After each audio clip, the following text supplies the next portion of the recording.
Hello and welcome to space. I'm the meteorologist and I will be your tour guide for today. So, you've probably never been to space. Well, now you have. Meet my friends, the International Space Station, and him, we'll come back to him later. But first, let's leave the Earth and fly way, way out.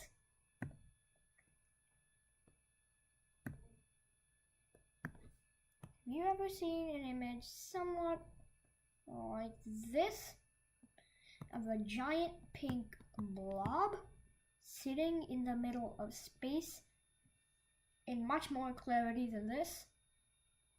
That, well, it looks like it's glowing.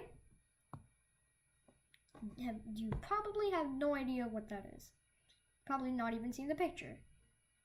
Well, you're about to find out. Now let's fly all the way back.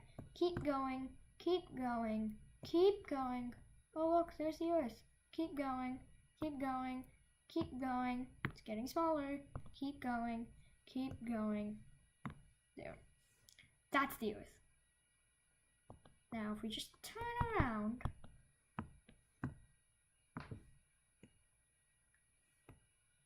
we've reached this big orange blob, this huge ball sitting in the middle of the sky.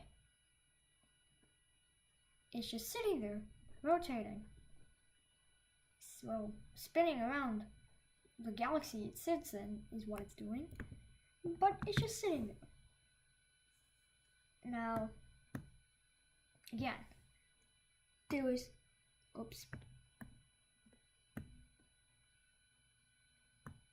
if that's the Earth in a relative size,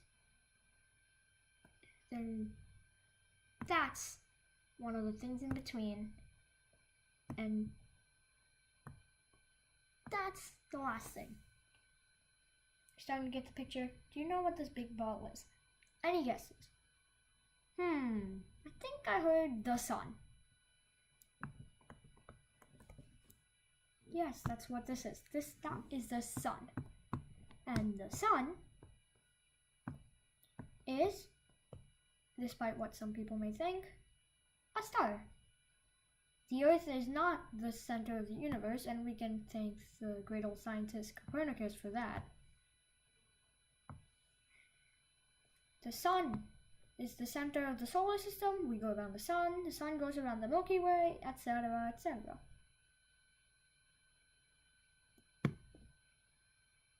So there you have it, the sun. But I'm sure you haven't, but have you ever wondered, how did the sun get there?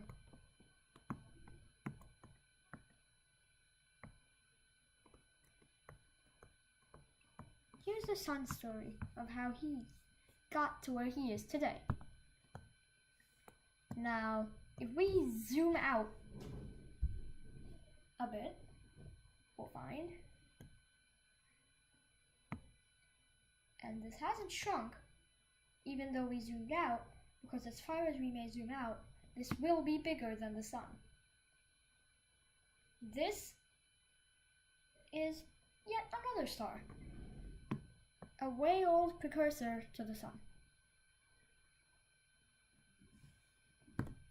Stars like these are so massive, they're given a special name. Instead of your middle-aged star, like the sun that's sitting outside my bedroom right now, you have stars like these, known as red supergiants. Red supergiants have quite an unstable core, and this unstable core of it starts at one point to collapse, and collapsing the core keeps the star intact, but inside it's shrinking, and it's shrinking fast. Before you know it, the core collapses on itself, and with a large explosion, the star a massive ball of gas floating in the middle of space and continually expanding. Ah, now we're back to the pink picture. You still have no idea what this is. This is all the star's matter circling around whatever the core that's left of the star. That core can be multiple things, but the most well-known idea for the core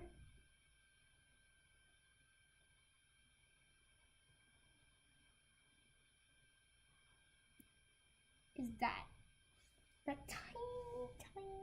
tiny piece of black. A black hole.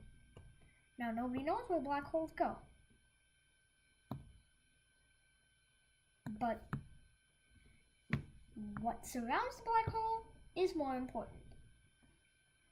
This huge ball of expanding gas and nothingness, matter, is known as okay. Why am I writing so big? This thing can be glitchy sometimes. Sorry. As far out into space I may be, and as good as a space tour guide as I may be, my technology is still glitchy. Our tour guide company doesn't have enough funds to get better technology. Oh boy. So again, this pink thing is called a nebula. Now, sometimes the gases and matter in the nebula condense over a central point. That central point of gravity gets so tightly enclosed that hydrogen atoms combine with other hydrogen atoms to create helium atoms. That's nuclear fusion, and the moment that happens, the immense amount of matter gets intensely hot and ignites itself. A tiny star is born, and this tiny star turns this nebula into a stellar nebula. It's achieved so much we can call it stellar. Okay, it's called a stellar nebula because it's stellar as in star, as in it just formed a star. Get it? Okay, that's it for the puns. So zooming into this tiny little star, about yay big if the sun is still the way I showed you earlier. Actually no. Actually it's bigger. It's about yay big. But it's a very unstable star. Its orbit around and through the nebula is very wobbly. It can't even keep itself intact where it is. And I know this sounds weird. It's a star, but it has rings. In this unstable period, large amounts of gas and dust from the nebula start circling around and flying into the star. Eventually, the star reaches its middle ages. We're back to the sun. This is the sun as we know it, but this is not the sun as we know it. Now let's zoom out and go up into an aerial view of the solar system. Now that we do have a solar, to call it a solar system, that would be the sun. The planets, you ask? That, my friend, is a question I cannot answer. There's just a huge ball of pink gas from the nebula. Pink in this picture, not necessarily pink in real life, floating around the star. Small injections of it flying into the star and feeding into the star, adding more hydrogen to create more helium. But that's it. But the same thing that happened with the gravity centers in the star when the star was formed, now happening in tiny gravity centers in the amount of matter and rock that are going around. Tiny pieces of gravity collect around each other until Back to aerial view. Voila! You get new planets. Oops. You get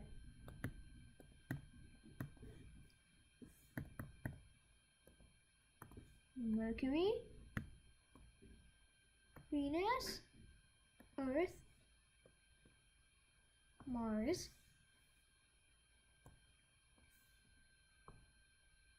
Jupiter, Saturn, oh, actually Saturn,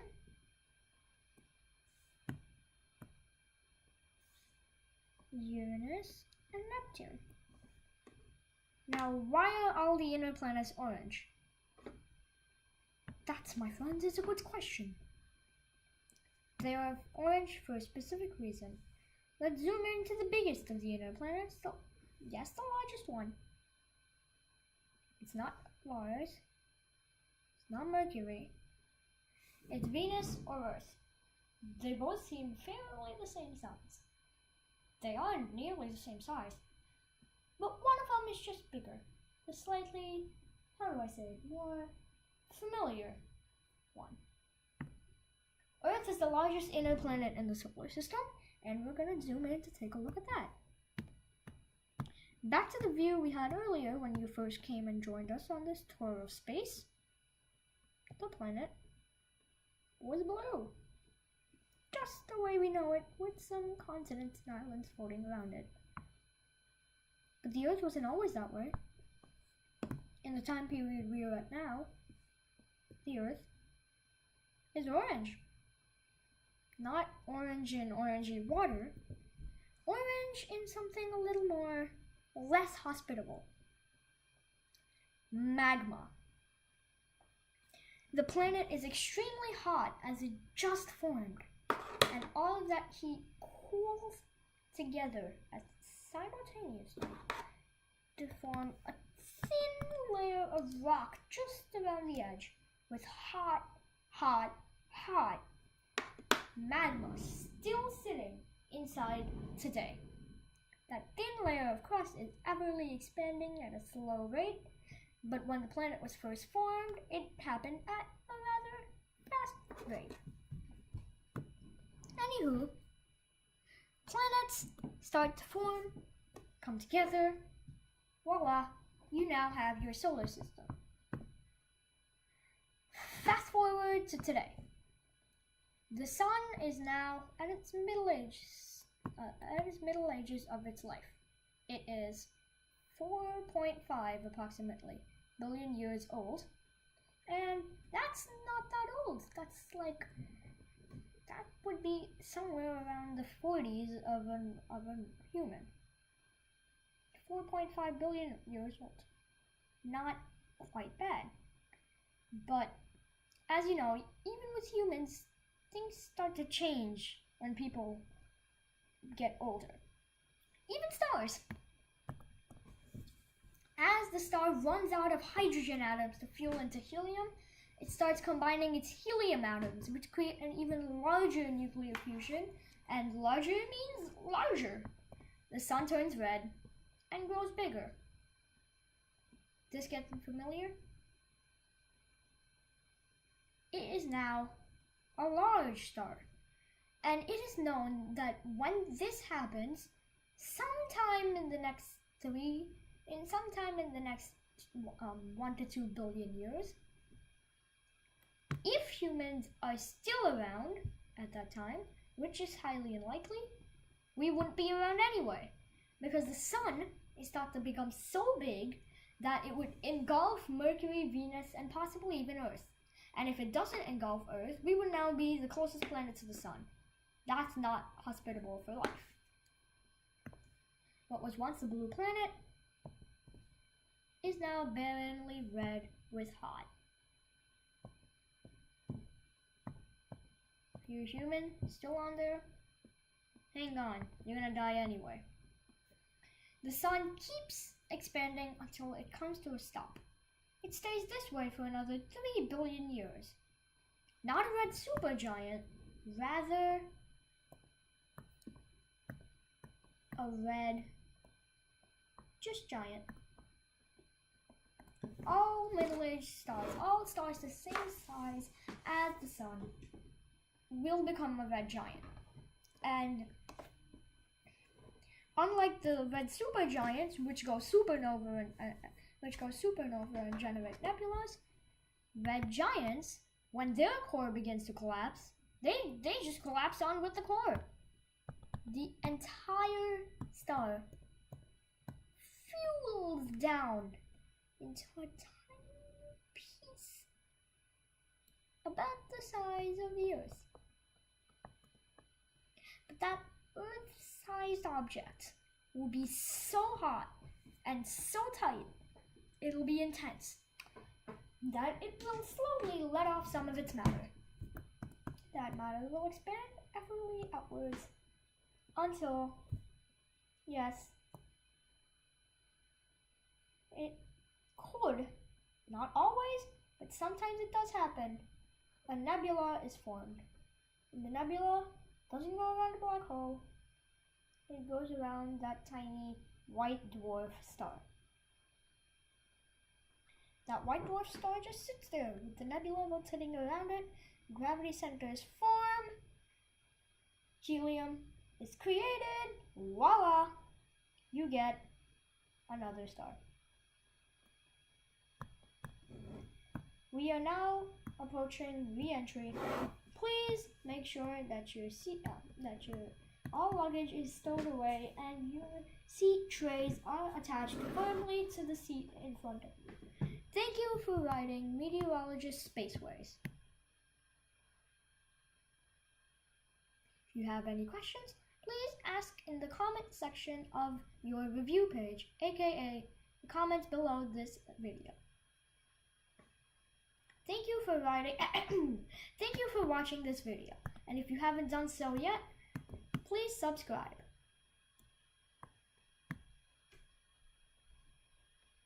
You could even get member points, emails that tell you when I get more videos uploaded, which will be happening frequently since I am coming up with 4 videos in 1 week this time. Quite a surprise. Anyway, if you haven't done so yet, please subscribe. Not right. Subscribe.